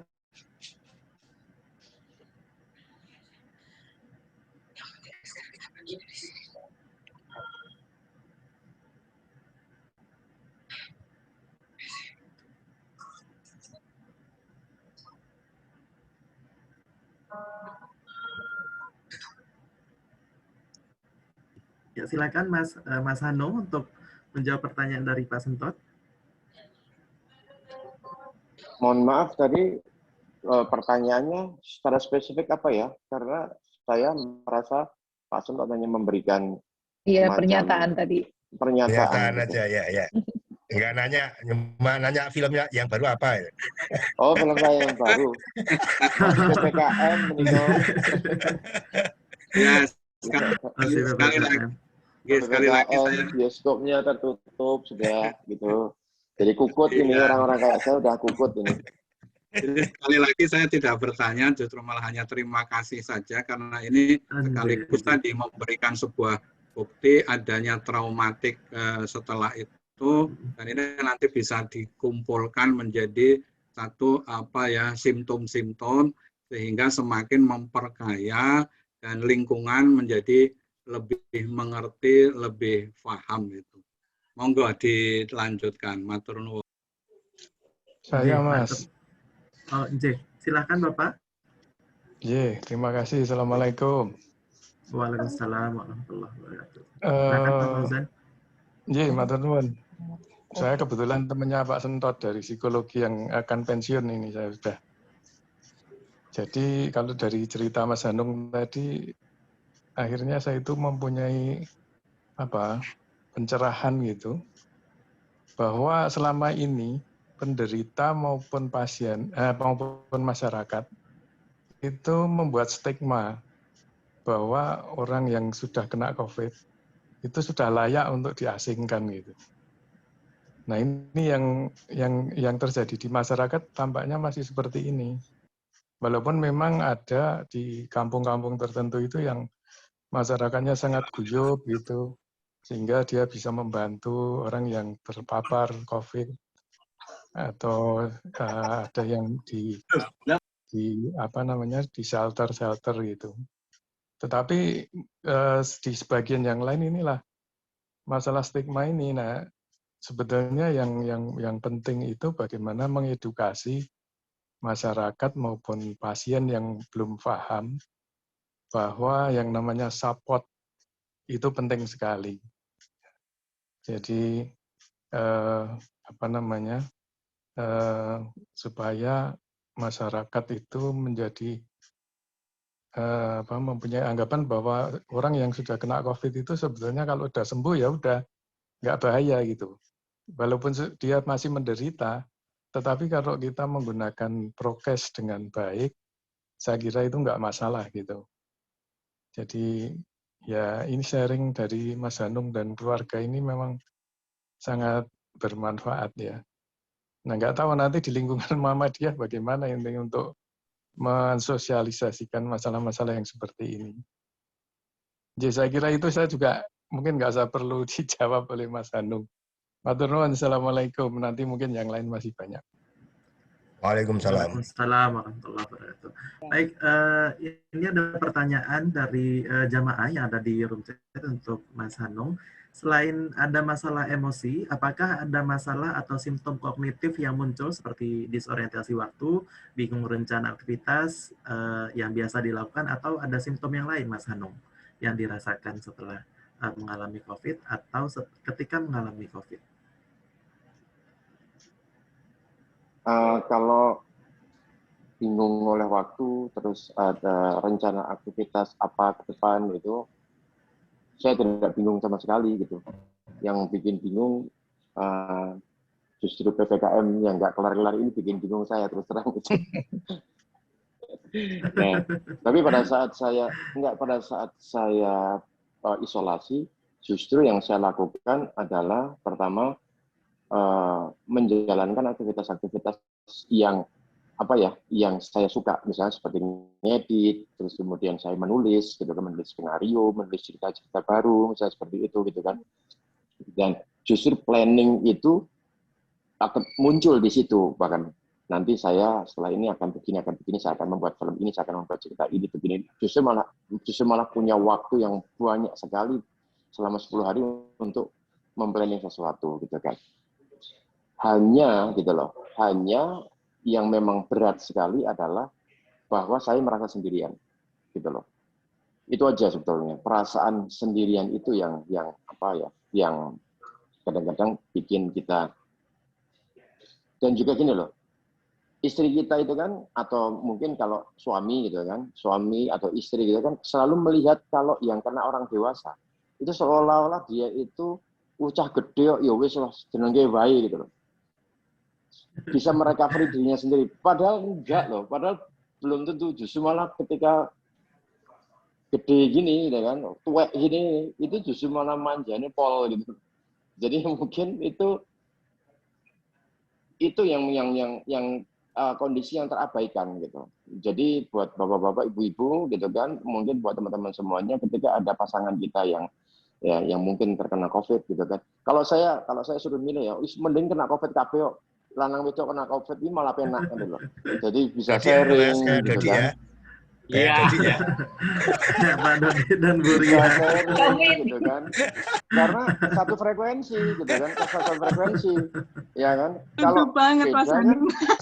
aku ini negatif ya, aku kan positif. Itu kan udah ngeri itu. Biasanya kata-kata positif itu baik ya. Ini kata-kata positif kan menjadi momok hantu gitu kan. Ini baru sekarang gitu kan. Jadi kita nggak bisa sharing dengan istri kita gitu loh. Karena beda frekuensi. Nah, karena beda frekuensi itu, maka kemudian kadang-kadang saya, ya itu tadi, simptom yang muncul adalah gini. Kalau dalam satu kelas, ya kan, semua pakai seragam merah putih, gitu kan. Sementara saya pakai seragam pramuka sendiri. Gimana rasanya? Gitu loh. Rasanya kan keliru toh, gitu kan. Padahal pramuka juga nggak keliru, ini salah dino gitu kan. Biasanya kan sering terjadi gitu kan. Nah itu yang bikin kadang-kadang kita jadi merasa terasing. Mau ngobrol dengan sama-sama teman kita, padahal teman kita itu padahal teman-teman akrab kita, tapi kan kalau seragamnya beda, itu juga nggak akan mungkin bisa nyambung gitu loh. Nah itu yang terjadi. Jadi simptom yang muncul di dalam diri saya justru sifatnya psikis. Jadi sifatnya ya saya merasa tidak punya teman, dan tidak punya teman itu ternyata ya Allah sangat banyak, itu suatu kutukan yang luar biasa. Itu saja. Mas Irwan, assalamualaikum Mas Irwan. Nggih, monggo. Oh, nggih, ini dari Pak Dodi. Ya cerita frekuensinya podo. Yang suami istri positif. Nah, saya kan silakan Bapak. Saya kan sehidup se-COVID, beda sama Hanung itu kan. Itu dengannya Mbak Bia tadi cuma mau curcol itu, pengen dimanja itu Mas Hanung itu. Nah gini ya, berkaitan dengan proses simptom merasa terisolir, kemudian bagaimana kita mengadaptasi proses after pasca COVID ini yang paling penting menurut saya. Jadi pernah satu saat sharing beberapa waktu yang lalu, saya masih di shelter pada waktu itu. Kemudian ada mantan LC juga, LC, lulusan COVID itu dari shelter yang sama. Seorang dosen itu pernah cerita, bahkan karena merasa terasing di kampusnya, itu bahkan sudah real membuat surat pengunduran diri dari kampusnya, dan surat itu diantar ke rektor. Gitu. Itu sampai terjadi itu, betul itu. Nah, maksud saya begini, tetapi sebenarnya bisa kita mulai dari diri sendiri ya. Nah, kalau saya begitu sudah, kebetulan saya lama di shelter itu hampir 28 hari gitu. Dan saya memastikan bahwa saya sudah negatif gitu. Sama kebetulan ya istri kok negatif kok bareng gitu. Saya keluar, kemudian saya nunggu kira-kira ya 3 hari 4 hari lah. Saya langsung show off gitu ya. Saya keluar, saya buat keluar gitu, jadi show out gitu ya, langsung keluar ke warga, datang ke warga. Saya cuman pikiran saya gini, kalau kamu takut jangan salah kamu sendiri gitu. Saya udah pede dulu gitu, kalau saya udah nggak ada masalah. Kalau saya udah nggak ada masalah, kamu yang merasa punya masalah, masalahnya bukan di aku, masalahnya di kamu. Saya pikirnya gitu. Kemudian saya kontak beberapa teman, tak samperin mau nggak gitu. Ada yang nggak apa-apa gitu ya. Saya samperin, saya buat status Facebook untuk membantu bahwa sebenarnya sudah nggak ada masalah bagi orang yang sudah dinyatakan negatif gitu ya. Nah memang cuman sekarang ini ada masalah yang agak rumit juga, itu dari sisi pemerintah itu tidak ada pretest gitu ya, pasca tes gitu. Jadi kalau sudah isolasi 14 hari itu dinyatakan sudah sembuh kalau sudah tidak ada keluhan. Ini yang memang butuh effort tersendiri untuk memastikan percaya diri bahwa ya memang kita sudah sehat dan clear gitu. Nah, gitu kira-kira gitu Mas sharingnya tambahnya. Makasih Mas Hanung. Baik, terima kasih Pak Dodi yang sudah sharing pengalaman juga, sharing pengalaman karena beliau juga pernah mengalami COVID. Jadi sharing pengalaman dan insya Allah bermanfaat untuk kita semua. Di sini ada yang sudah raise hand, Bapak dan Ibu jamaah dari Bapak Surahmat. Monggo Bapak untuk di-unmute terlebih dahulu. Ya, terima kasih. Sudah, Mas? Sudah masuk suara saya? Bapak, silakan. Ya, monggo. Assalamualaikum warahmatullahi wabarakatuh. Waalaikumsalam warahmatullahi Sampun Mas Bapak sudah Hanung, terdengar, Bapak monggo silakan. mudah-mudahan segera pulih dan sehat walafiat. Waalaikumsalam warahmatullahi. Saya jamaahnya Mas Dodi, Mbak Ria itu. Saya justru ingin curhat kepada orang yang sudah mengalami, di antaranya adalah betapa beratnya menyadarkan sebagian masyarakat. Kalau bahasa saya masih ada pembandelan untuk tetap mengadakan kegiatan keagamaan, termasuk sholat Jumat di masjid, sholat Id dan sebagainya. Sementara pemerintah, MUI, Muhammadiyah, NU sudah memberikan himbauan dan seterusnya. Termasuk tentang pengabaian menggunakan masker dan seterusnya, yang itu ada kaitannya dengan keyakinan yang diugemi. Nah, ini saran Mas Hanung ya kepada orang-orang seperti saya, bagaimana saya mestinya menyadarkan mereka selain dengan ikhtiar yang selama ini sudah kita lakukan. Matur nuwun. Assalamualaikum warahmatullahi wabarakatuh.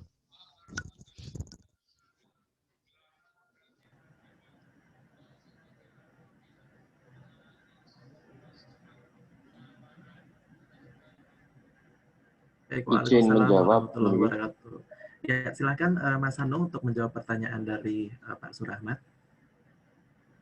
Jadi memberikan kesadaran bersama bahwa bahwa COVID itu nyata, bahwa COVID itu sangat dekat dengan kita gitu kan. Itu adalah sebuah perjuangan sendiri yang berat ternyata.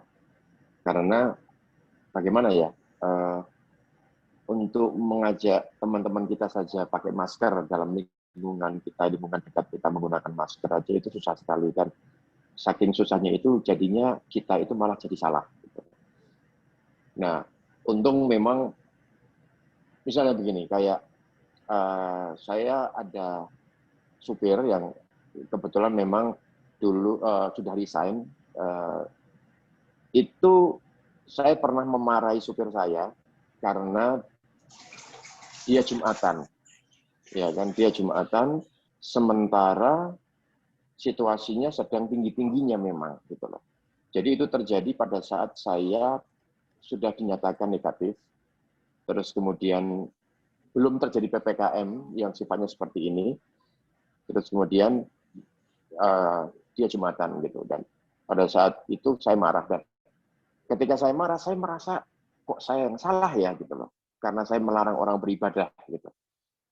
Tapi memang kondisinya antara benar dan salah di sini kan menjadi kita tuh kayak dibenturkan gitu loh sekarang ini posisinya, kita tuh kayak dibenturkan, yang salah itu belum tentu salah, yang benar itu juga belum tentu benar gitu loh. Jadi kita dalam keadaan betul-betul situasi memang bingung. Karena itu makanya ketika dalam keadaan bingung, hampir saja kemarin itu saya sama istri saya itu tuh terpengaruh dengan Dr. Louis, karena istri saya memberikan men-sharing video itu, mengajak saya nonton, ini ada pengalaman baru, ada dokter memberikan pemahaman baru tentang COVID. Dan ketika saya tanya, kamu dapatin dari mana? Dari teman dari seorang teman, di mana seorang teman itu yang jarang sekali melakukan sharing-sharing recehan begitu. Jarang sekali. Jadi jarang sekali memberikan sharing apapun. Men-sharing video, men-sharing foto, men-sharing meme itu jarang sekali.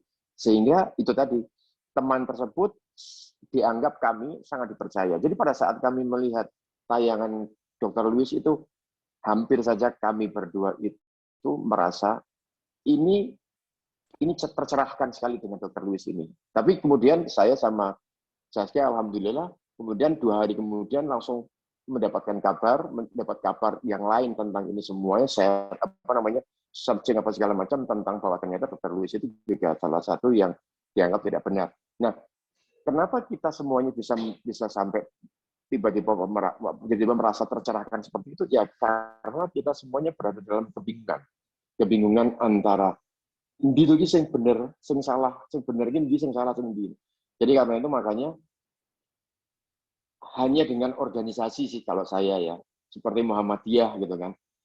Itu yang membuat yang mungkin satu-satunya cara untuk kita bisa mengkompakkan. Kalau negara saja sudah susah dikompakkan gitu kan. Maka seharusnya gitu kan dalam tingkat organisasi gitu kan, yaitu organisasi Muhammadiyah yang sangat kita percaya dan sangat kita cintai ini mungkin salah satu cara untuk kita bisa kompak bersama. Saya pikir itu sih. Baik, terima kasih Mas Hanung. Ini ada di room chat, ini ada seri pengalaman juga dari alumni atau lulusan sarjana COVID, tapi minta konfirmasi dari Mas Hanung.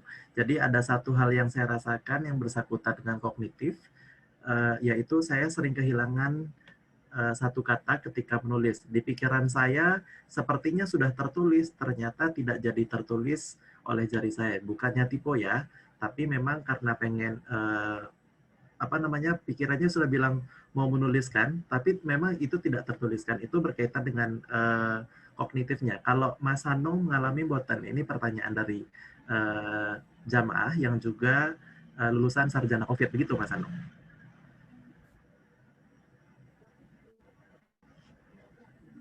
Mohon maaf, gimana? Kok saya agak skip? Maksudnya tertulis tetapi tidak tertulis? Jadi ini loh, kalau pengen menulis jangan lupa, tetapi ternyata yang lupanya tidak tertulis itu loh. Kan menjadi sangat fatal gitu loh. Apakah Mas Hanung juga mengalami gitu? Bahwa beliau pengen menulis sesuatu, tetapi kemudian kata itu tidak tertulis. Oh, buatan ya Pak. Alhamdulillah tidak. Mungkin kalau tagihan lupa saya Pak. Itu sudah saya jawab di chat ya Mas Irfan ya.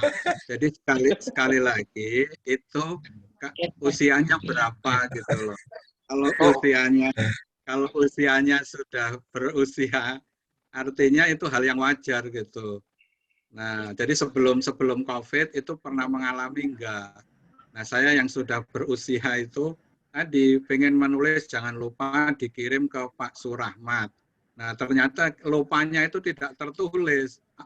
Kemudian istrinya kan bingung karena kemudian jangan dikirim ke Pak Surahmat. Nah, saya kira itu matur nuwun. Jadi bukan karena COVID ya, Tat ya? Bukan, karena itu aspek ini faktor usia. Kebetulan saya juga mengajar tentang psikologi usia lanjut, sehingga aspek kognitifnya itu turun. Nah, sehingga proses dinamikanya seperti itu. Sehingga jangan dimarahin dulu, kok ini jangan dikirim. Astagfirullah, ternyata lupanya itu tidak tulis. Matur nuwun.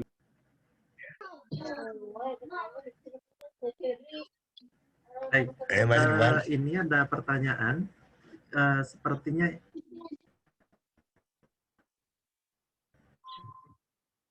monggo Bapak silakan. Pak.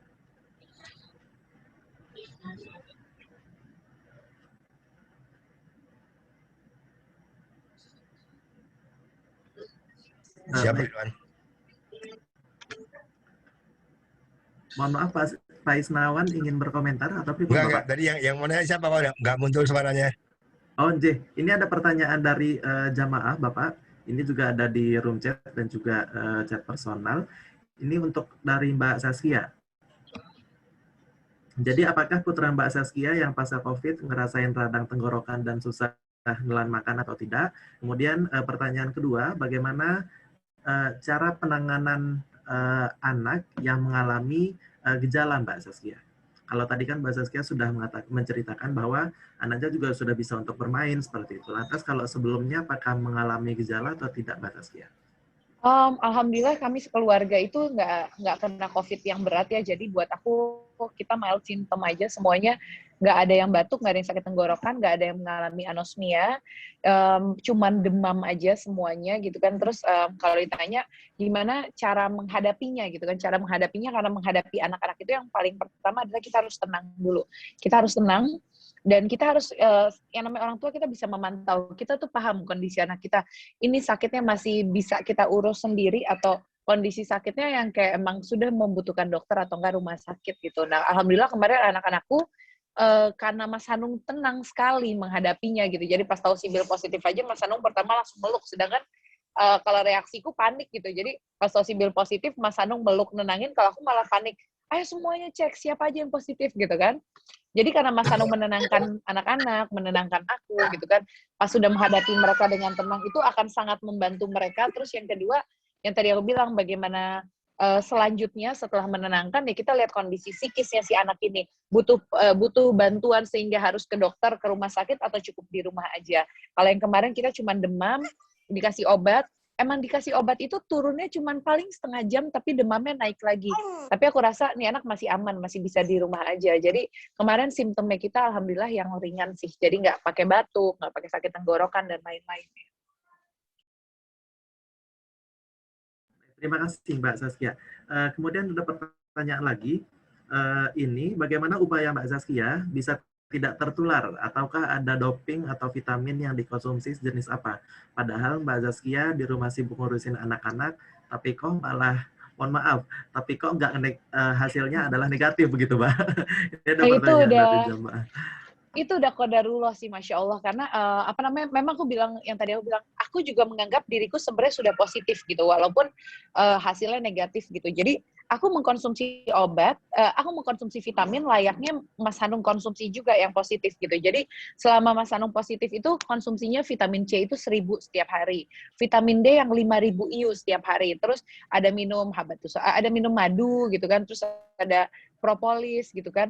Jadi apa yang Mas Hanung konsumsi itu pun yang aku konsumsi gitu. Jadi aku menganggap diriku memang positif juga walaupun sebenarnya negatif gitu. Jadi aku mengkonsumsi layaknya pasien vitamin. Terus yang kedua, ya udah aku minta sama Allah, ya Allah aku ada bayi yang masih harus aku susuin. Semoga aku tetap positif gitu kan, tetap negatif supaya aku bisa ngurusin semuanya. Karena ya namanya ibu ya, ketika anak sakit walaupun ada suami yang aku tahu juga sebenarnya bapaknya pasti akan ngurusin dengan baik, tapi rasanya nggak puas kalau nggak ngurus sendiri gitu. Jadi ya emang udah qadarullah aja Allah ngasih kesehatan sih buat aku kemarin gitu. Baik, Bapak dan Ibu jamaah sekalian yang kami hormati, karena sekarang sudah menunjukkan pukul 21.00 waktu Indonesia Barat, yang artinya pengajian kita sebetulnya jadwalnya sampai jam 9, seperti jam 9 waktu Indonesia bagian Barat. Dan mohon maaf, pertanyaan yang diajukan melalui chat WA ke saya tidak bisa baca semuanya aja Bapak dan Ibu, dan insya Allah nanti Bapak dan Ibu, semoga pertanyaan tersebut bisa dijawab untuk sharing-sharing yang lain, karena pengajian kami alhamdulillah setiap malamnya Bapak dan Ibu. Nah, kemudian untuk penutup, dari Mbak Zaskia atau dari Mas Hanung dulu ini, untuk memberikan pesan atau ajakan kepada masyarakat. Dan tentunya pesan pada malam hari ini, karena di Zoom sudah ada 500 jamaah yang bergabung, tentunya pesan ini juga bisa disampaikan kepada masyarakat luas lainnya begitu. Syukur-syukur nanti bisa dijadikan caption di Instagram atau media sosial lainnya. Monggo dari Mas Hanung dulu mungkin. Kalau saya sebetulnya gimana ya, ini situasi bagaimana kita saatnya kita itu sebetulnya menyadari bahwa kita adalah manusia makhluk yang lemah. Karena kita makhluk yang lemah, maka pertama kita harus kita harus semakin mendekatkan diri kepada yang menciptakan kita. Itu. Kemudian yang kedua, karena kita makhluk yang lemah, maka kita harus mempererat ukhuwah, seenggaknya minimal di kalangan keluarga. Di kalangan keluarga paling dekat, yaitu istri, anak, ya kan, terus kakak, adik, terus kemudian orang tua, gitu kan. Baru kemudian setelah itu dengan tetangga. Mungkin tetangga yang paling dekat kita, yang dianggap paling dekat kita, itu tuh justru malah tetangga yang tidak kita kenal. Gitu. Kita memang mungkin rumahnya ternyata di belakang rumah, tetapi kita tidak saling sapa, tidak saling kenal, gitu kan. Kita tidak tahu apakah mereka membutuhkan apa, ya kan. Jangan-jangan tetangga dekat kita malah justru tidak bisa makan, gitu kan. Punya anak, tetapi tidak bisa tidak bisa menafkahi, gitu kan. Dan ini saatnya kita untuk melakukan itu, untuk mendekatkan itu. Baru kemudian setelah apa yang kita punya, kepintaran kita, kelebihan kita kasih, kita berikan. Ini sebenarnya saatnya untuk menjalin komunikasi sebetulnya. Karena itu makanya mumpung pada saat Dzul Hijjah seperti ini, Idul Adha seperti ini, maka saya belajar lagi untuk semakin mendekatkan diri kepada yang menciptakan saya, terus kemudian mendekatkan diri kepada keluarga, dan mendekatkan diri kepada teman-teman tetangga yang ada di sekitar saya. Jadi saya sudah berusaha untuk keluar dari teman-teman pergaulan saya, teman-teman film saya, teman-teman kru saya. Saya sudah jauh dari itu semuanya sekarang, tapi justru malah membuka komunikasi dengan tetangga-tetangga kiri kanan, yang mana kemarin tiba-tiba datang ke tempat saya, kemudian bersama-sama melakukan disinfektan rumah saya. Itu hal yang buat saya luar biasa. Ya, karena itu makanya itu penting untuk teman-teman semuanya. Baru kemudian mungkin penting sekali buat Persyarikatan Muhammadiyah yang saya cintai dan saya hormati ini, bahwa kekompakan informasi itu penting sekali. Kalau negara ini sudah mungkin sudah sangat simpang siur memberikan informasi, maka sebaiknya Muhammadiyah mempererat lagi. Karena COVID ini tidak punya agama, COVID ini tidak punya partai, tapi sangat berbahaya, membahayakan kita semuanya, dan merenggut dengan sangat nyata. Saya pikir itu. Baik, terima kasih Mas Hanung. Selanjutnya pesan apa yang ingin disampaikan oleh Mbak Zaskia untuk kita semuanya jemaah pada malam hari ini. Silakan Mbak Zaskia. Baik. Makasih Mas, kalau buat aku sekarang kita semua lagi berjuang melewati yang namanya COVID ini gitu, dan perjuangan ini nggak akan jadi apa-apa kalau kita semuanya nggak kompak. Jadi ini saatnya kita menaati apa yang keputusan pemerintah keluarkan, kita coba turutin. Ini adalah salah satu bentuk ikhtiar kita sebagai masyarakat Indonesia untuk kita bisa hidup lebih baik lagi, untuk mengurangi penyebaran gitu kan. Terus ketika ada yang mau dilakukan, kita harus lihat lebih banyak mana mudarat atau manfaatnya. Salah satunya tadi soal sholat Id. Sebentar lagi kita akan menjalankan yang namanya sholat Id. Kita lihat mungkin sholat Id idealnya ya kita ke lapangan, itu outdoor terbuka gitu kan. Tapi untuk situasi seperti ini, pemerintah juga lagi tidak menyarankan untuk sholat di lapangan atau di masjid atau di mana, lebih baik di rumah masing-masing. Jangan membuat situasi jadinya udahlah saya pengen menjalankan yang ideal gitu, ibadah yang ideal, tapi pada akhirnya sebenarnya itu lebih banyak membawa mudarat buat dirinya sendiri dan juga buat orang banyak gitu. Jadi ada situasi tertentu yang memang kita harus melihat bahwa memang kita tidak bisa menjalankan ibadah yang ideal gitu kan. Apalagi di rumah pun kita sekarang ini buat saya sholat Id di rumah itu jauh lebih aman untuk kita semuanya gitu. Jadi please tolong patuhi keputusan yang dikeluarkan oleh pemerintah, jangan merasa kita sehat, lingkungan sehat, jadi aman-aman aja sholat di luar. Terus yang terakhir, situasi seperti ini adalah waktu yang paling tepat untuk menjaga, kita perbaiki hubungan kita sebaik-baiknya sama Allah gitu. Jadi ya semoga dengan situasi seperti ini, hubungan kita bisa lebih baik sama Allah, dengan lingkungan sekitar yang lebih dekat yang Mas Hanung tadi bilang, karena selama ini kan kita lebih ngejaga hubungan kayak sama orang jauh, orang yang bukan tetangga, orang kantor, dan lain-lain ya. Sekarang saatnya kita bisa memperbaiki hubungan silaturahmi kita dengan yang terdekat, dengan tetangga, karena Rasulullah juga bilang sebenarnya kalau ada yang dibantu sebelum bantu orang jauh, bantulah orang terdekat dulu, keluarga, tetangga terdekat. Jadi ya dengan situasi seperti ini, jadi menyadarkan akan hal-hal tersebut sih. Makasih buat kesempatannya, buat sharingnya, semoga bermanfaat untuk semuanya. Assalamualaikum. Waalaikumsalam warahmatullahi wabarakatuh. Mas Hanung siap jadi khotibnya. Atas pesan yang disampaikan dan juga Mas Hanung siap jadi khotib ini besok. Wah, betul waduh. Soalnya di rumah.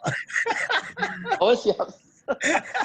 Khotib di rumah udah 2 tahun. Nah ini juga satu lagi yang harus diingetin bahwa siapapun yang sudah terkena, karena Mas Hanung sekarang lagi donor darah, ini jadi Mas Hanung mantan penderita dan dia berusaha untuk menjadi manfaat untuk orang banyak. Jadi please yang sudah terkena positif, ayo donor darah dan donornya jangan menunggu orang lain butuh.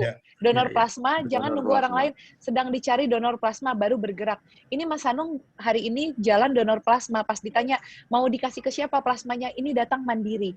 Nah kata PMI masih jarang sekali orang yang datang mendonorkan plasma untuk mandiri. Mandiri itu ya entah buat siapa aja, terserah buat siapa aja, yang jelas saya mau mendonorkan. Karena rata-rata 80% orang yang datang donor plasma itu udah tahu, ini saya mau ngasih buat si A, si B, si C. Jadi baru menyerahkan diri dan menyerahkan plasmanya ketika ada yang membutuhkan. Jadi seandainya semua penderita COVID bisa menyadari bahwa sudah terkena mendonorkan plasma secara mandiri, itu akan menyelamatkan banyak sekali nyawa di Indonesia. Mas Hanung kenanya kapan itu? Ya. Mas kenanya kapan, Mas? Saya 3 minggu lalu. 3 minggu lalu ya. Oh, masih baru berarti ya? Masih baru berarti ya? Ya, oke. Ya. Baik, terima kasih Mbak Zaskia dan juga Mas Hanung atas sharing pengalaman yang berharga pada malam hari ini. Dan semoga Bapak dan Ibu jamaah itu menjadi ilmu yang bermanfaat untuk kita semuanya. Kita bisa ajak nih orang-orang lain juga untuk berempati terhadap pasien COVID dan juga saling mendukung dan juga saling mengingatkan untuk tetap prokes, gitu, sehingga kita juga semuanya dalam keadaan yang aman, dalam keadaan yang sehat. Sekali lagi terima kasih banyak Mas Hanung dan juga Mbak Zaskia, semoga menjadi amal jariah untuk Mas dan Mbak juga yang telah sharing pengalaman pada malam hari ini. Baik Bapak dan Ibu jamaah pengajian yang dirahmati Allah, sebelum penutup kami menginformasikan bahwa pengajian kami, pengajian Muhammad Dewi Chu itu setiap malamnya Bapak dan Ibu, apabila Bapak dan Ibu tadi sudah mendapatkan poster atau informasi pengajian, di situ sudah tertera kontak yang bisa dihubungi untuk mendapatkan link pengajian Bapak dan Ibu. Dan di room chat juga sudah kami share informasi bahwa apabila Bapak dan Ibu jamaah ingin mendapatkan informasi pengajian, Bapak dan Ibu jamaah bisa bergabung melalui grup WA kami. Dan insya Allah setiap harinya akan kami share informasi pengajian dan juga materi dari narasumber apabila sudah dikirimkan oleh narasumber. Gitu. Baik Bapak dan Ibu jamaah pengajian Muhammadiyah Wisu dimanapun berada, sekarang kita sudah berada pada penghujung acara yaitu sesi penutup. Marilah acara pengajian pada malam hari ini kita tutup dengan bersama-sama melafazkan hamdalah. Alhamdulillahirrahmanirrahim. Terima kasih banyak. Mohon maaf atas segala kesalahan. Salam sehat, salam bahagia untuk kita semuanya. Assalamualaikum. Terima kasih Pak Hanung, Mbak Zaskia.